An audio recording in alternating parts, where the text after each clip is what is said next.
वक्त आ गया है कि निज़ाम अदल अपनी तवज्जो कानून शिकनों और मुजरिम अशराफिया पर मरकूज करे। चेयरमैन तहरीक इंसाफ इमरान खान के मुल्क भर के बार एसोसिएशन के सदूर से खुसूसी मुलाकात में गुफ्तगू का बुकला बरादरी मुल्क में कानून की बादस्ती के लिए आगे बढ़ें और किरदार अदा करें। कहा ताकतवर और कमज़ोर को यकसा तौर पर कानून के ताबे किए बगैर इस समाज का क़याम मुमकिन नहीं। माफियात से अपने तसल्लुत के दुआम के लिए इदारे तबाह और मुल्क में ला कानूनियत को फ़रोग दिया। इमरान खान ने मज़ीद कहा कि तहरीक इंसाफ अदल व इंसाफ के क़याम के लिए गुज़िश्ता 26 साल से सियासी मैदान में मुतारिक है। कानून की हुक्मरानी कौमी तरक्की के एजेंडे का बुनियादी नुक्ता है।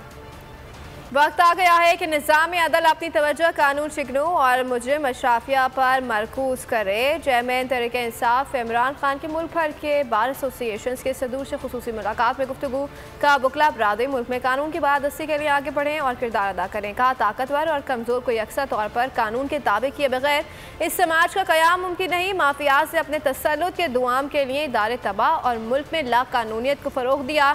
इमरान खान ने मज़ीद कहा कि तहरीक इंसाफ अदल व इंसाफ के क़याम के लिए गुज़िश्ता 26 साल से सियासी मैदान में मुतारिक है। कानून की हुक्मरानी कौमी तरक्की के एजेंडे का बुनियादी नुक्ता है। सब्सक्राइब करें और बेल दबाएं ताकि कोई खबर रह न जाए।